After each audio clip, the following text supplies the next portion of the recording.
passion to be found playing small.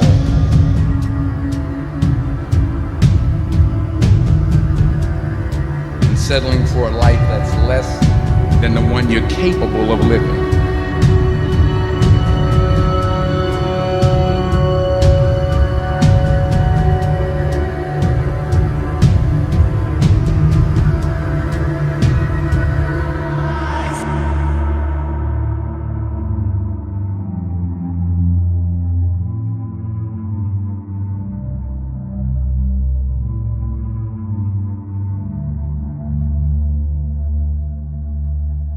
A warrior does not give up what he loves.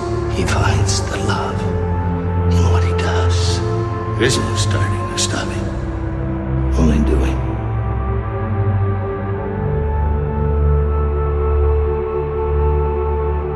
That's the only true courage.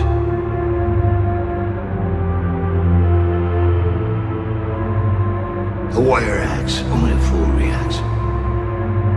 A warrior is not about perfection, or victory, or invulnerability.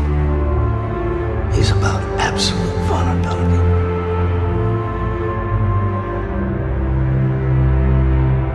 Take out the trash. The trash is anything that is keeping you from the only thing that matters. This moment, here, now.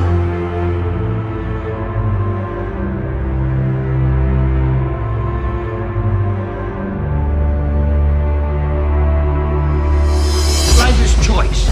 You can choose to be a victim or anything else you'd like to be.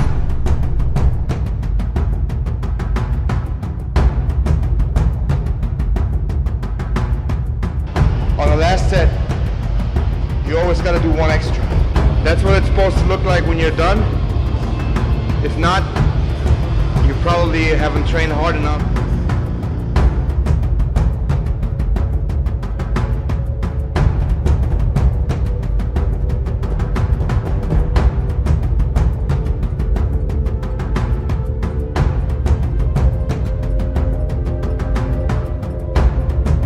Now it's time to see who has the heart. Now is the time.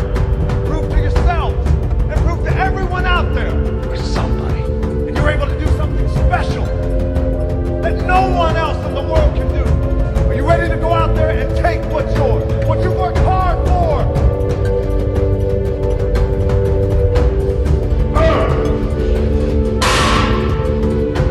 I'm sure people have told you to make sure you have something to fall back on. But I never understood that concept, having something to fall back on. If I'm going to fall, I don't want to fall back on anything except my faith. I want to fall forward. I figure at least this way I'll see what I'm going to hit. If you don't fail, you're not even trying.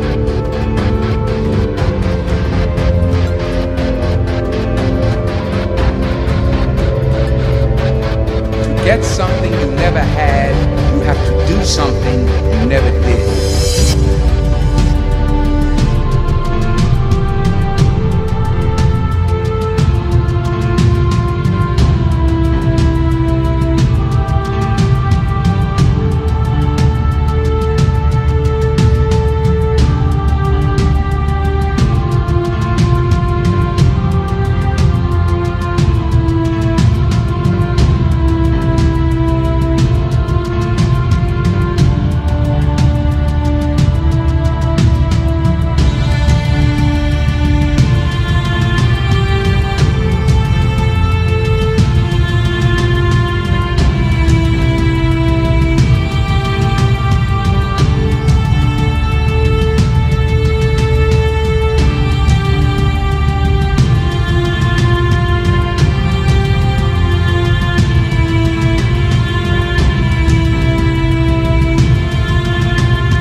Heute wieder nicht trainieren, das ist die scheiß Vorwahl. Am Abend kann ich nicht trainieren, weil dann muss ich wieder aufladen. Und morgen kann ich auch nicht trainieren, weil das ist der Wettkampf. Und dann am Abend, da ist dann ein scheiß Bankett, dann kann ich auch nicht trainieren. Das war das Einzige, was ich gedacht habe. Dann dachte ich mir, wo kann ich am Montag trainieren? You make every move about the move. All right, not about the gold, not about what your dad thinks about you, not about anything. But that one moment in time.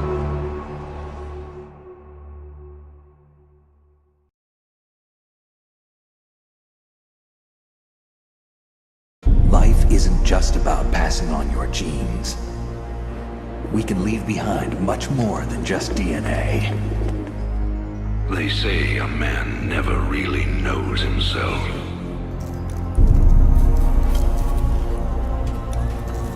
Until his freedom's been taken away. Come on! Fuck! I wonder, how well do you know yourself? I felt like I had something to prove. I don't know to who, but I was working hard, and everything was about getting stronger. So all of the crazy shit that I did in the gym, it just played into strongman so perfectly because I never really knew why I did what I did. I didn't know why I was doing these lifts that were very outside the box and unconventional. I wasn't doing sets of 5 like everybody else. You don't think it has anything to do with the mind? Because I think if my mind is right, and if I can meditate myself into a real good pump, I get it. And if my mind is flowing away somewhere else, and, on some other subject, then I just don't get a pump.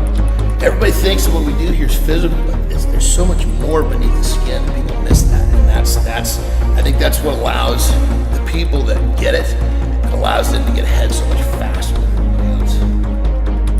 In fact, I believe very much that bodybuilding is more mental than physical. You're developing your body, changing the contours and shapes of the muscles so it looks a certain way you want it to look, a certain mental perception you perceive. I basically had a goal. I wanted to make the most of my physique and go to the top, win Mr. Olympia, and however long it took. 1977 was already my 5th try for Olympia in 77. So 5, 6, and 7 were the magic years for me. 77, 78, 79. And, it was all because my training conditions continued to improve. That was my goal. I knew that to get to the top, I'd have to have impeccable conditions for training. Everything had to be perfect, and it was. Pay attention. Get a picture.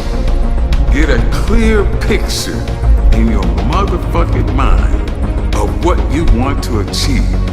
Focus! It is so fucking important to be focused. Now we're getting nasty. Come on. Knock up. That's it. Again. Achten.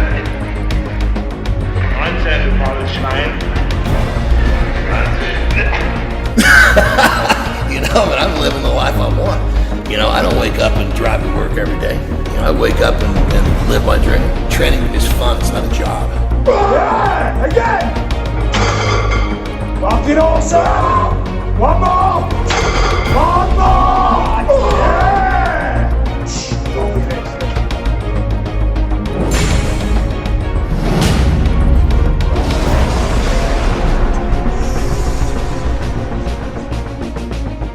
But the worst thing is that if you lose a competition or if you're not quite reaching your goal because you didn't do everything that you could do. Joe keeps saying we should concentrate. That was concentrating to flex my biceps. I did concentrate. Okay.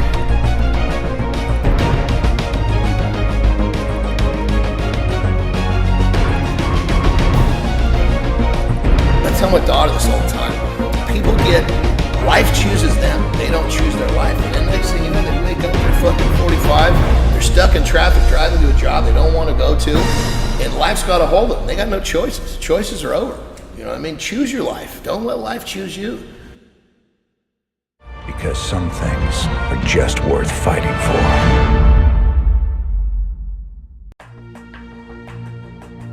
I always wanted to be somebody.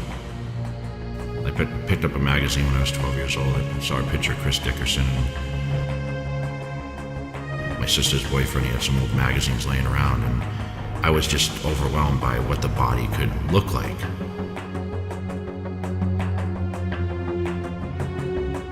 I couldn't believe it. You know, I had seen superheroes before, you know, Batman and Superman in cartoons, but I never saw in real life a physique look like that. And I just, you know, I marveled at it. I just couldn't believe that this was actually attainable. So here I am from small town USA. My dream is always go to California and train amongst, you know, the pros I read about in the magazines, but it can be possible because these other guys did it. It's just, I think mainly a focus and to be something.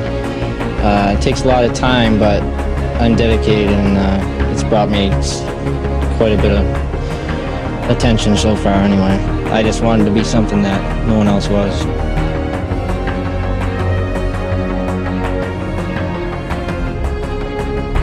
I played football in high school, but knee injuries, you know, kept me from being real good at that, but that's probably what brought me into bodybuilding anyway. Basically, I'm a loner because where I come from, people aren't serious enough really to train, and I don't think you have to go real crazy heavy to get to size. I mean, I train light and strict, and I can get size, so.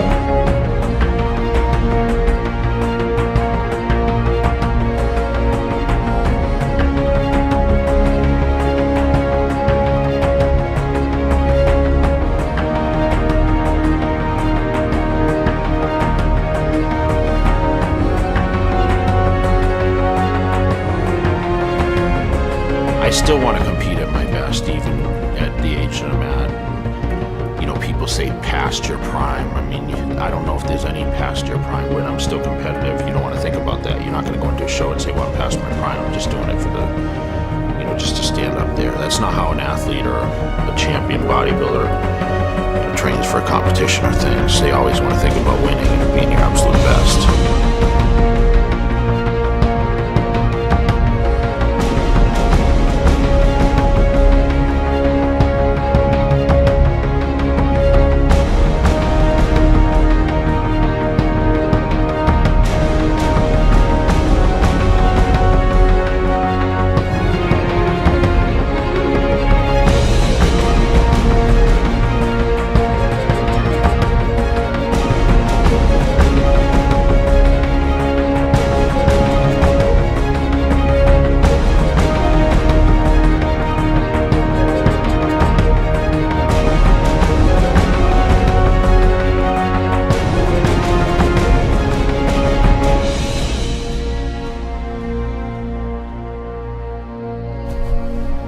You know, when you're my size, you never think you're small. Like, I like the way I look now. You know, I'm always in decent shape, and I always check myself out.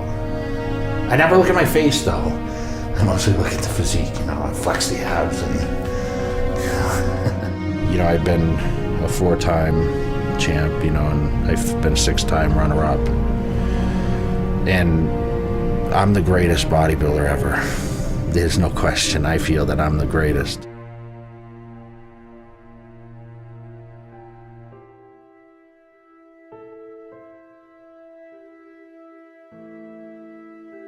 He don't believe in you? Tell me about the stuff inside. Is it angry?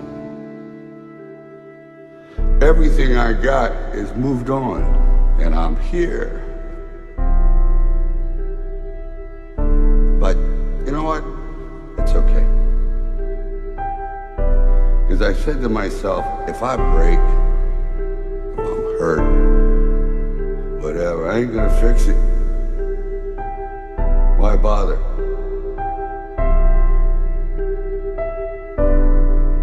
No one succeeds the first time. It's learning how to not get disappointed with failure, to understand failure. You only learn when you fail. You don't learn when you succeed. Because if you're willing to go through all the battling you gotta go through to get to where you want to get, who's got the right to stop you? I mean, maybe some of you guys got something you never finished, something you really want to do, something you never said to someone, something. And you're told no, even after you pay your dues. Who's got the right to tell you that? Who? Nobody. It's your right to listen to your gut. It ain't nobody's right to say no after you earn the right to be where you want to be and do what you want to do. I had to teach myself early on, expect to fail. Expect it, covet it, welcome it, it's going to happen, but don't is not a permanent state. I mean, isn't it about time you do that? Isn't it about time you become that person you knew you always could be? How do you do that? You break the fucking mold, guys. You get the fuck out of bed when it's cold, when it's early. You do something away from the normality of what you've been doing. Don't get so overloaded with the temporary pain of the situation. Think past the pain to the pride that pain it creates. You got to get up and say, I want to be a champion. And I do whatever it takes. The dieting, the training, the 2 and 3 hours a day, the different workout partners and different gyms and traveling and the expectations and the stress of bodybuilding, the relationships that come and go. Those are the things I'll remember. You know, the older I get, the more things I gotta leave behind. That's life.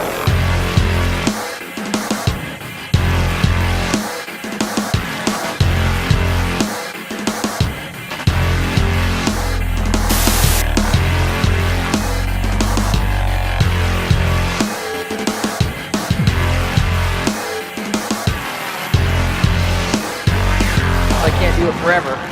And for me, the fun of it's the journey.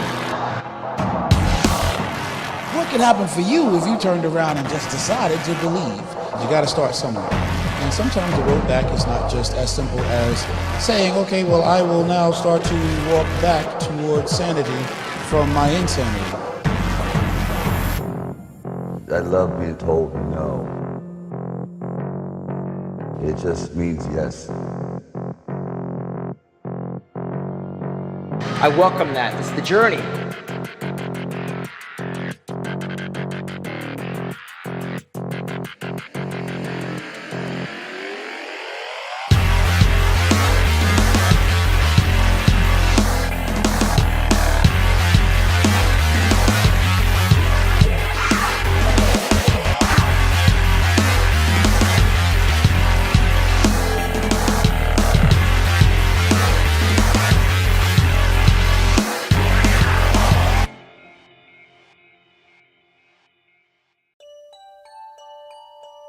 Everything's mental. Everything's a thought. You know, you create your reality with your thoughts. You just live in a virtual reality world, and you make it what you build your story with your mind. You know, and I built this story. I wanted to be Mr. Olympia. That starts with a thought.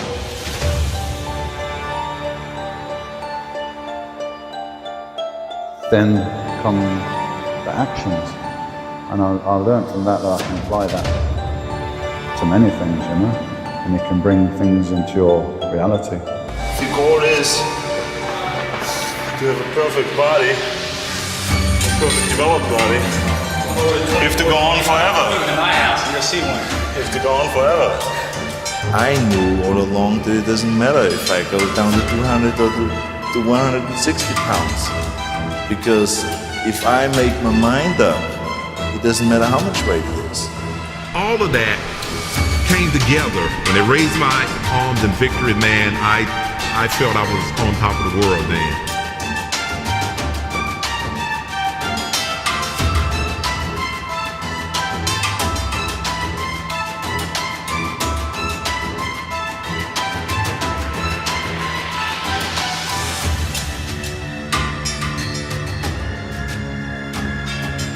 So we come down to Mr. Olympia, I'm like, man, if I can make the top 3, this will be better than a dream come true, you know, because I know I never win, because like I said, I just got in the sport just to keep my free membership to the gym. You had to have a job too, because nobody was paying for your supplements or anything like that. You had to have a job, so you worked, went to the gym, go to school. You know, I had to do it. It was like life or death kind of passion that I put into it. It's not possible to be training harder or more consistently or more dedicated than me, because I couldn't give a single ounce more to any aspect of this thing that I'm doing. So here I'm preparing for the first go round, man, and I peaked at 243 pounds.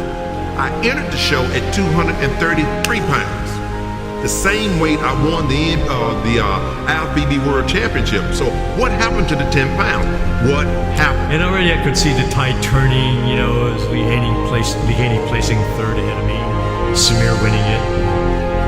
I figured, well, this is it. I gotta retire sometime. That was it. I'm in great shape. I'm going out looking my best, so that was the show.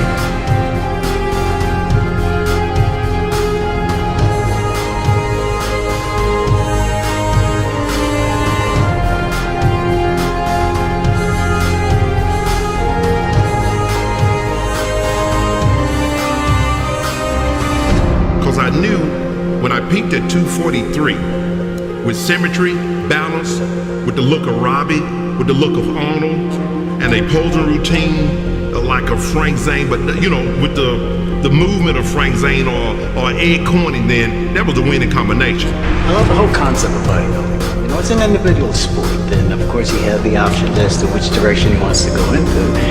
And, you know, I made my start back in the 50s. This guy's in incredible shape here at 78 years old. How do you stay in shape at this age? What's your workout like now? Heavy. Same, it hasn't changed. I'm still here. You can't get rid of me. When she goes up, big enough. It's stupid.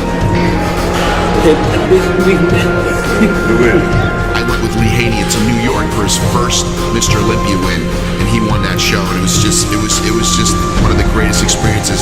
I turned pro, and my good friend ended up winning Mr. Olympia.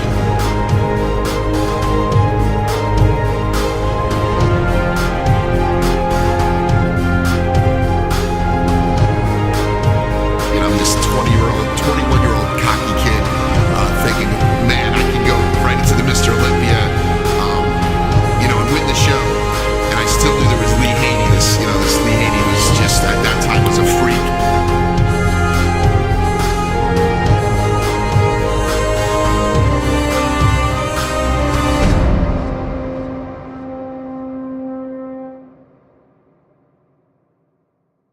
I got to tell you that what was running through my mind as came down to the wire, and the announcer said, and the winner is Lee, because we're both Lees.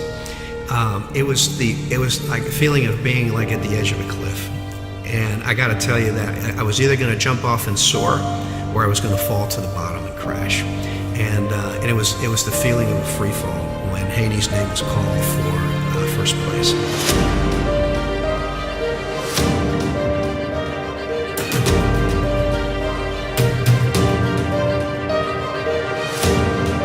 You know, entering the pro ranks at 175 pounds can be a daunting challenge for anybody. Yeah, I put myself through, a tough preparation. Good enough, we managed to win it. We got it done.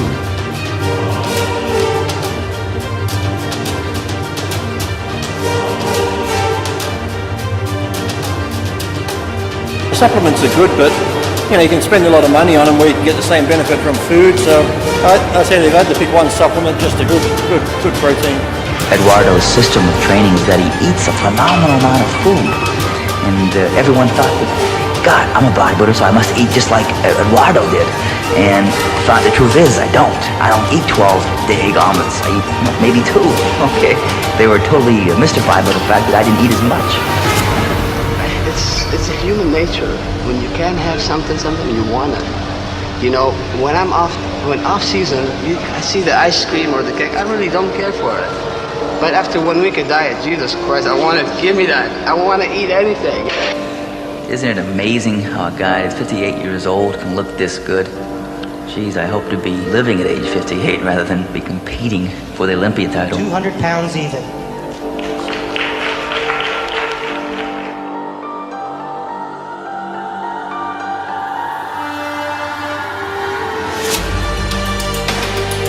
I said it's a great sport, it can be healthy, but you just got to train smart, whether it comes to training, eating.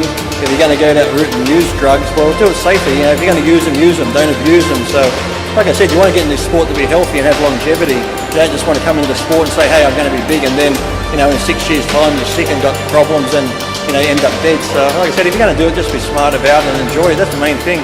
Just have fun with it. Some people take it too serious, so where it's like bodybuilding 24/7, that's what they think about, and they have no outside life. You've got to have a life outside of the gym as well, so you just got to enjoy it.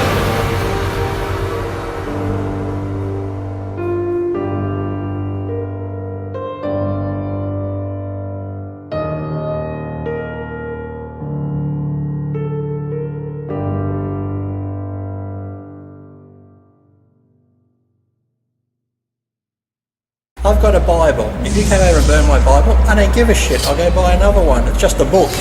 They're all fucking fairy tales anyway. It's all full of shit. So who cares what God you believe in? Some believe in a fucking elephant. Some believe in this. Some believe in that. Who cares? It's a fucking book. If they burn your Quran, they burn the Bible, they burn whatever, who gives a shit? There's plenty more out there to buy, okay? And as long as you believe it in your head and your heart, a book, you don't need it to symbolise what you believe. Simple.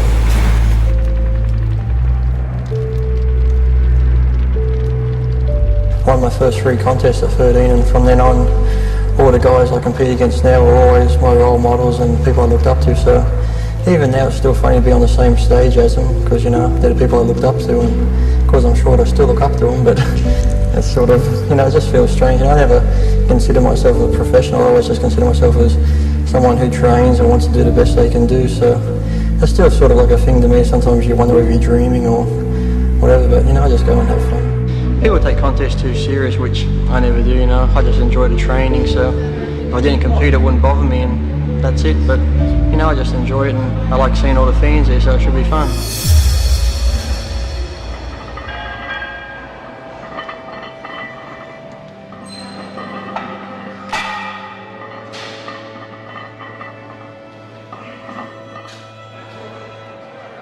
And just like I said, go to the gym and enjoy it.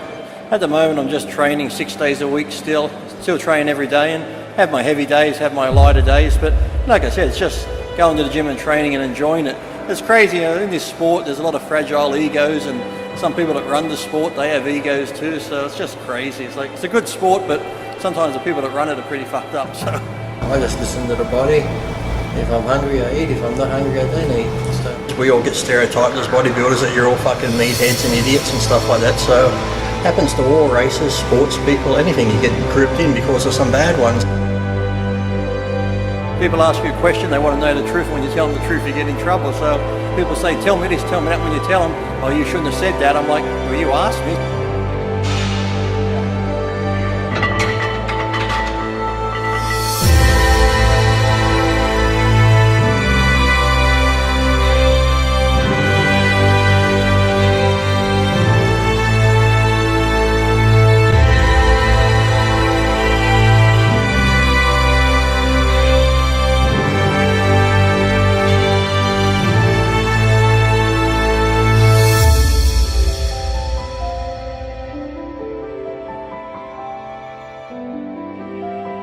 Just train smart, you know, do the exercises properly, use good form, because so many young kids these days are watching a lot of these training videos where some of the pros are using bad form, and the young kids think they have to go that heavy and use bad form, and you always got to concentrate on good form, use a weight that you can handle correctly. Don't just try and throw weights around just for the sake of it.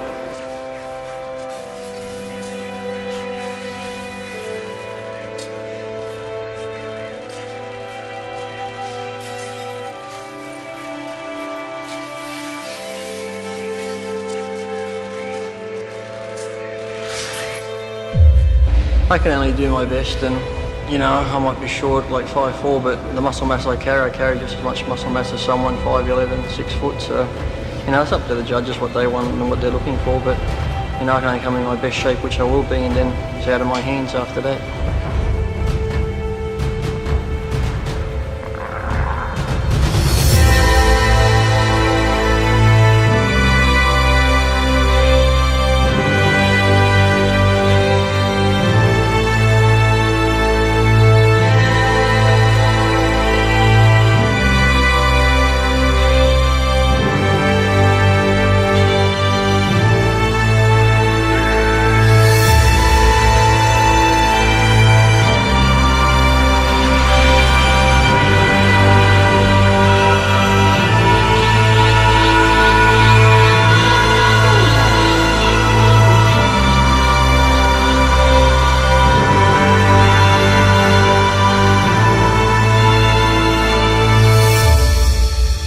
There's a spiritual aspect to training and to sport. As an athlete, you almost go to some places or zones or something, almost you shift a little bit under extreme stress and pain. Sometimes it just kind of melts away and you go to a different place.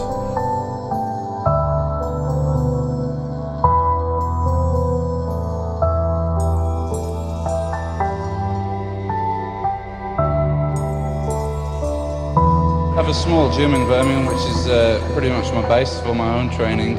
It's in a basement and it's really hardcore. It's just very heavy weights, nothing fancy. It's just strictly geared towards hardcore bodybuilding.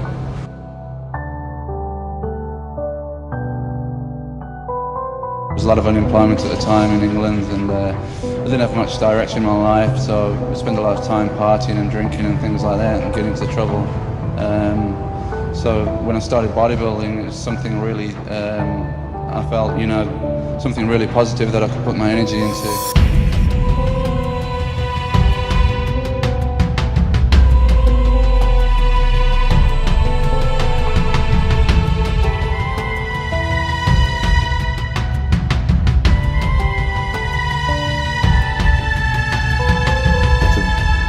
Be the best bodybuilder in the world from that start. I had nothing, literally nothing. Even when I started bodybuilding, financially I had nothing. Even when I was British champion, I was still catching the bus to the gym and back to work, and we got the British champion trophy at home, but no TV crews outside the house, no sponsorship checks, nothing pretty much changed really,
I really feel that I owe so much to the sport of bodybuilding. I don't know what direction my life would have taken if I hadn't come across the sport. So I owe a tremendous amount to it, and it's really changed my life.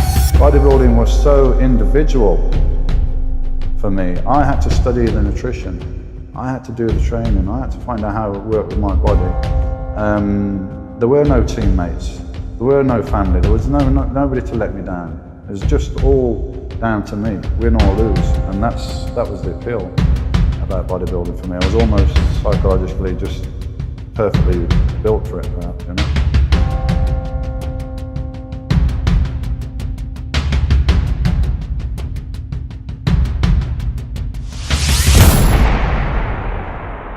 This sport here is a full-time job, It's not only coming to the gym and lifting, or coming to the gym and how much you can lift, it revolves around everything, That's why you were saying earlier, you asked me about sacrifice, and you have to give up everything if you want to succeed in this sport.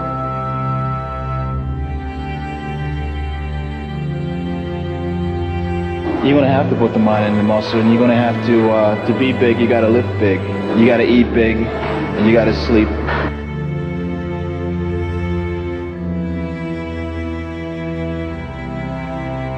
Why did you wait so long with such a finished physique to enter into competition at the national level?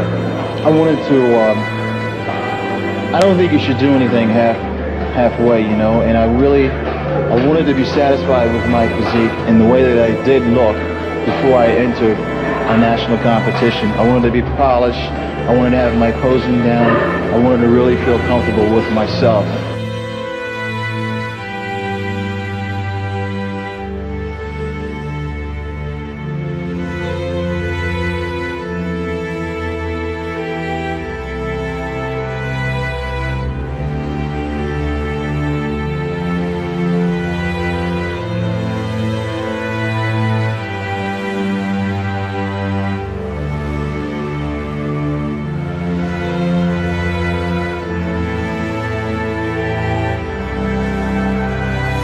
It's all about putting the mind in the muscle and really concentrating on that body part that you're working.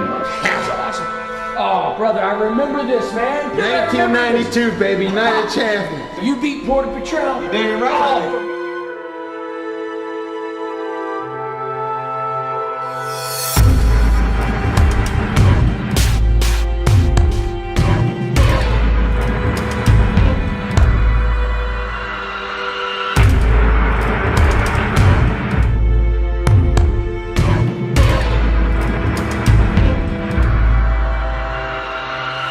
If you want to be a top bodybuilder, I mean, it's sweat, pain, and tears, you know, and you have to give up, you have to sacrifice, you have to put your all and get into it 110%. You can't go into it halfway.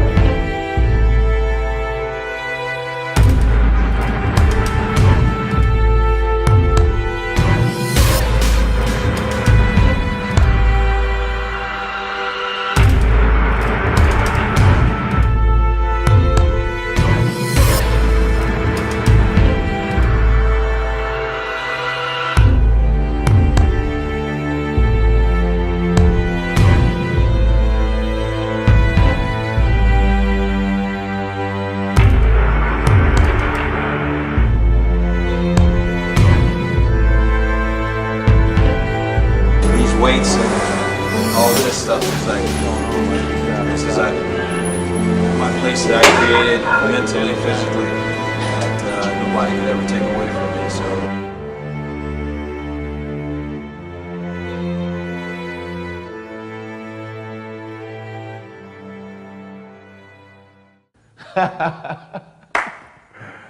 That's what's up, man. The music. Gotta have the music.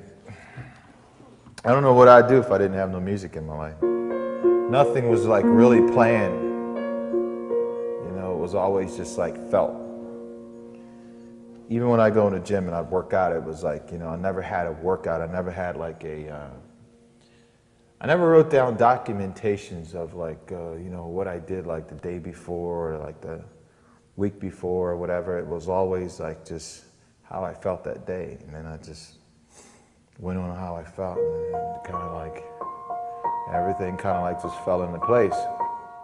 It has a sad sound because I don't know, that's just the emotion coming out of me, I guess. I mean, for me, it's like I like things that are like moving and like touching. I'm not really like a upbeat kind of like person. Like all my routines that I've ever posed to had some kind of emotion, some kind of feeling to it, whether it's like rain or, you know, just for me, I don't know, man. It's just I just like the deep darkness to it, that dark side of of it, you know. Yeah. You know, every posing routine, honestly, every posing routine that I've ever did to fast music, yeah, it's like it was like I ended up losing the show. Really. People like, you know, do something to move the crowd.